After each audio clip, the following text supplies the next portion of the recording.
Hello student, कैसे हैं आप लोग। आज हम लोग इंजीनियरिंग मैकेनिक्स का सेंट्रॉयड चैप्टर का क्वेश्चन नंबर 2 करेंगे। यानी हम लोग इस सेक्शन का सेंट्रॉयड निकालना सीखेंगे। तो हम लोग सेंट्रॉयड निकालने के लिए सबसे पहला काम क्या करते हैं कि जो भी लेफ्ट साइड वाला लाइन है ना, वहां पे हम एक एक्सिस बनाते हैं। कोई एक्सिस का नाम दे देंगे वाई एक्सिस। यहाँ पे एक लाइन ड्रॉ कर लिए वाई एक्सिस, और सबसे नीचे वाले लाइन पे एक एक्सिस बनाते हैं और इसका नाम दे देंगे एक्स एक्सिस। पहला काम कर लिए। दूसरा काम क्या करेंगे कि आपको रेक्टेंगल बांटना है, तो हम यहां से डिवाइड कर देते हैं रेक्टेंगल 1, इसका रेक्टेंगल 2, इसका रेक्टेंगल 3, और यहां पे बांट लेते हैं रेक्टेंगल 4। आप कहीं से डिवाइड कर सकते हो, आप नीचे से भी बांट सकते हो, लेकिन आप कोशिश कीजिएगा कि इतना नंबर ऑफ रेक्टेंगल डिवाइड करें कि मिनिमम रेक्टेंगल की संख्या है। तीसरा काम क्या करेंगे कि जितने भी रेक्टेंगल बने ना, सबका सेंटर चूज करो। अब ये रेक्टेंगल पहले 110 था यहां से यहां तक, लेकिन ये 10 कट गया, तो ये रेक्टेंगल अब कितने का बच गया? 100 का।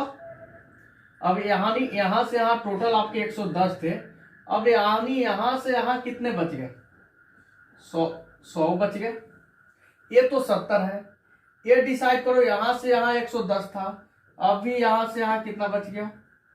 100 बच गया। चलिए, ये तो डिवाइड कर लिए, कौन डायमेंशन अब कितना बच गया। अब इस रेक्टेंगल का सेंटर यहां पे होगा, बीच में होगा, जो यहां से 50 पे होगा और यहां से कितने पे होगा? 5 पे होगा। लेकिन हमको करना क्या है कि जो सबसे लेफ्ट वाला जो साइड है ना बाबू, वाई एक्सिस, यहां से इसके सेंटर को खोजना है, कितने दूरी पर होगा। और जो एक्स एक्सिस का डिस्टेंस होता है उसको एक्स बोलते हैं, और जो वाई एक्सिस में डिस्टेंस होता है यानी वर्टिकल डिस्टेंस होता है उसको हम लोग वाई बोलते हैं। तो चलिए हम लोग गिवन लिखते हैं। पहले दिया क्या है? गिवन। अब बताओ, ये जो सेंटर बना इस रेक्टेंगल का, वह यहां से कितने दूरी पर होगा? ये टोटल 100 बाई कितने का था? 10 का। यानी यहां से यहां इसका 50 है, और इधर वाला कितना है? 10 है। यानी इसको लिखेंगे x1। रेक्टेंगल का नाम 1 दिए, इसलिए लिखेंगे क्या? x1। इधर का 10, और यानी यहां से यहां कितना? 100 का आधा 50, कितना हो जाएगा? 60 में। चलिए, उसी प्रकार उस रेक्टेंगल का जो सेंटर था, ये खोजना है कि नीचे से कितना दूरी पे है, सबसे नीचा से, यानी यहां से। तो आप डिसाइड करो, ये सेंटर निकालना है आपको। ये 10 और ये 75, कितना हो गया? 85, 10 95, और ये 75 170, और ये 10 का आधा ही ना होगा तो कितना हो जाएगा? 5, यानी 175। लिखते हैं हम नीचे से पूरा, कितना? सबसे नीचे वाला 10, उसके बाद कितना? 75, फिर 10, फिर 75, और लास्ट वाला ये कितना? 5 ही तो जुटेगा ना। कितना हो गया? तो काउंट करेंगे 75 75 150 20 70 175। कोई प्रॉब्लम नहीं है। तीसरी का काम, इस रेक्टेंगल का एरिया, तो रेक्टेंगल कितना का बच गया था? 100 गुने 10 का ही तो बच गया था ना, यानी कितना हो जाएगा? 1000 mm²। कितना हो जाएगा? 100 गुने 10, 3 काम हो गया। उसी प्रकार इस रेक्टेंगल का हम लोग x1 y1 यानी x2 y2 और a2 निकालेंगे। अब डिसाइड करो भाई, ये वाला रेक्टेंगल है, 180 हाइट है, और विड्थ कितना है? 10 है। इसका सेंटर तो यहीं पे होने वाला होगा। ये सेंटर इस लाइन से कितने दूरी पर होगा? टोटल तो 10 है, तो ये कितने पर होगा? 5 mm पर होगा। तो लिखेंगे x2 5 mm,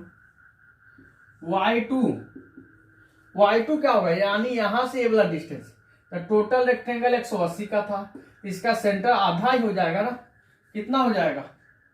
90 mm। फिर इसी प्रकार निकालेंगे a2, एरिया कितना होगा 180 गुना 10 1800 mm²। कोई प्रॉब्लम है? आप ये डिसाइड करो। लास्ट में करना क्या है, अब फिर रेक्टेंगल 3 के लिए। रेक्टेंगल 2 का कहानी हो गया। रेक्टेंगल 3 का सेंटर होगा कहां पे, यानी यहां पे होगा। इसका जो इधर से डिस्टेंस होगा उसको x3 और यहां से डिस्टेंस होगा उसको क्या बोलेंगे y3। इधर से बताओ तो कितना डिस्टेंस पे होगा, यानी यहां से 70 है टोटल, यानी यहां से इसका कितना होगा 35 होगा और ये वाला 10। इसके लिए क्या लिखेंगे x3 10 प्लस 35 45 हो गया। y3 उसी प्रकार नीचे से जो दूरी निकालेंगे उसको क्या बोलेंगे y3, यानी यहां से इसका सेंटर कितने पर होगा 10 अब 75 85 हो गया और इस 10 में से तो आधे पर ना होगा तो कितना लिखेंगे नीचे का 10, फिर यानी यहां से यहां कितना 75 प्लस ये 10 का आधा कितना 5, कितना हो गया 90 mm। लास्ट काम रेक्टेंगल नंबर 4 के लिए। किसके लिए? Rectangle number 4। रेक्टेंगल नंबर 4 आपको दिख रहे हैं। क्या करेंगे, इसका सेंटर हम एज्यूम करते हैं यहाँ पे होगा। ये टोटल 100 है तो यानी यहां से इसका दूरी कितना होगा 50 और 10 कितना हो जाएगा 60। A4 अभी A3 बाकी था। A3 इसका एरिया तो 70 गुने 10 700 mm²।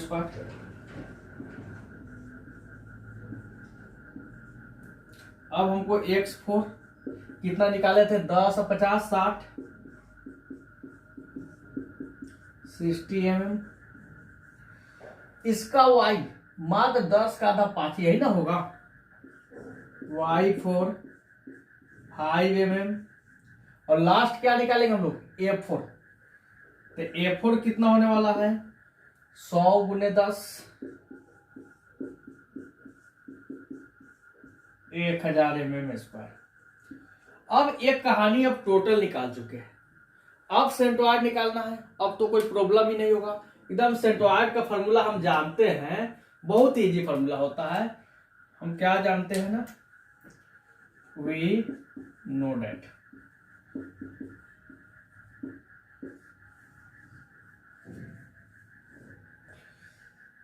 एक्स बार का फॉर्मूला होता है a1x1 a2x2 plus a3x3 plus a4x4। 4 rectangle है इसलिए 4 को लगाए, a1 plus a2 plus a3 plus a4। Value रखो भाई, 180 को हटा देते हैं, उधर लिख देते हैं। अब बताओ a1 का वैल्यू कितना आया था 1000 आया था ना 1000। x1 का वैल्यू कितना आया था 60 आया था। a2 का वैल्यू कितना आया था 1800। x2 का वैल्यू कितना आया था 5 mm प्लस a3 700 और x3 यहां पे है 45 प्लस a4 1000 और x4 60 में upon 1000 plus 1800 plus 700 plus 1000। Solve करते हैं कैसे को लाकर तो देखते हैं एक्स बार का वैल्यू कितना आएगा। तो हम लोग सोल्व कर लेते हैं, आसान तो होता है सोल्व करना। 1000 गुना 60 प्लस 1800 गुना 5 plus 700 into 45 plus 1000 into 60 upon सीधे जोड़ लेते हैं कितना 18 7 25 अब 20 4500। एक्स बार का जो वैल्यू आएगा 35.5 कितना रहा 35.666 mm। आप इसको 35.67 mm लिख सकते हैं। इसी प्रकार वाई बार का फॉर्मूला क्या होगा, A1Y1 A2Y2 plus A3Y3 plus A4Y4 upon A1 plus A2 plus A3 plus A4। हम वैल्यू रखते हैं, A1 कितना है, फिर तो A1 का वैल्यू सेम आएगा 1000, Y1 का वैल्यू 175 प्लस A2 का वैल्यू यहाँ पे 1800, Y2 का value 90 plus A3 700, Y3 90 plus 1000 और गुने 5/1000 1800 700 प्लस 1000। हम सोल्व करते हैं और लिखते हैं वाई बार का वैल्यू कितना है। चलिए, तो हम कैसियो पर आके जब सोल्व किए तो मेरा वाई बार का वैल्यू आ गया कितना 90 mm। कितना आ गया 90 mm। तो मेरा आंसर निकाल चुका है एक्स बार और वाई बार। आपको ये वीडियो अच्छा लगा होगा तो आप मेरे चैनल को सब्सक्राइब कर